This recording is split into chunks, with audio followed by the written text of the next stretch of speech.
Thank you, everyone, and sorry that I'm a little bit late, and because my keynote speech is in the afternoon, but I missed my greetings. So then here is just I really want to take this opportunity to greet everybody here, and yesterday I arrived at around 3 a.m. So that's why I was late this morning, but. During my all the worldwide traveling, and I heard a lot of feedback from the community, and many call them as the winter of blockchain. And I want to just do a survey that who do you think that is the winter for blockchain now? Okay, there are some. Not, I think this is one of the most positive audience that I've ever seen in the past few months. And I totally agree with everyone of here who didn't raise your hand, because I really don't think it's the winter of the blockchain. And I'll give you a few examples that now that's in many countries, if you are a startup doing fundraising, and then it's totally different environment, but it's good or bad. For me, it's very, very positive. In the past, 1.5 years, we probably seen that with the rise of Bitcoin price, and also with many new startups, even some scammers just all enter into the space. A lot of new models come, and the people don't know about it, jump into the space and throw their money into project which they don't know. It's all unhealthy. But because of this, so-called winter in blockchain, we'll see a very healthy increase, or we'll see a very healthy trend, which is emerging and which is very encouraging. And give you a few examples.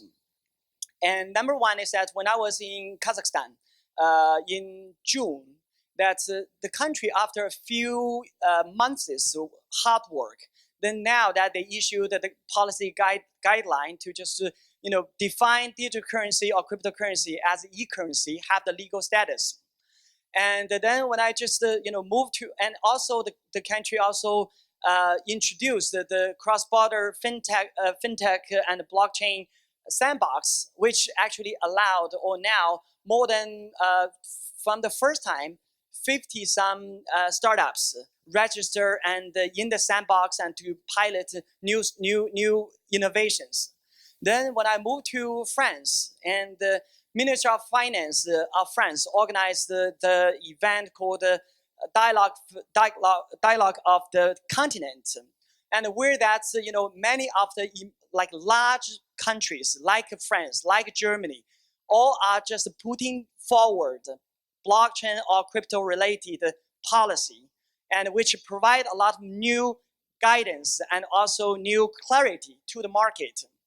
And OECD, in the meantime, organized the OECD policy blockchain policy forum, and also established the blockchain center for government, where that actually we'll see that OECD and many of those existing established organizations will provide a lot of clarity or input in this emerging sector. And then moving from France, then we look at China.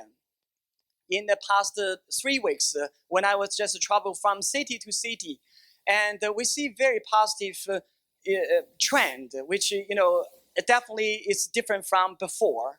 Number one is that when we organize this World Founders Championship, within 2 weeks, we have received more than 180 some applications from different part of China, which means that the startups are still really put their innovative ideas and very active in the space. And then when we just hosted the championship final in Silicon Valley, and all the investors who are involved in this space confirmed that we are still investing and we are very active. We are not like what others think that we stop. We are continuing investing. And then when I just before here, that's I was in Dallas and also in Chicago. And at the mayor level, then they established a new office, blockchain office or digital currency related office, which that the CTO, CIO of the state, of the city, which are taking initiative to bring the stakeholder around it to really just provide a lot more positive regulatory clarity into the space. Lastly, that's from Dallas here in Toronto, comparing the blockchain impact summit in June, we're seeing that Canada in this so-called winter becoming really a rising star in the blockchain space, much larger in scale, and with many more established organizations who are entering into this space. And working with Miller Thomas, and also working with Blockchain Impact Institute is such a pleasant experience. I'm extremely happy that they were able to bring all of you here, and then you choose the right platform. And I hope that this will be an exciting, interesting, informative event that all of you get what you're looking for, and a lot of partnership built, a lot of investment are made, and looking forward to have continued conversation in the afternoon at my other session. Thank you very much. Thank you, Xiaochen.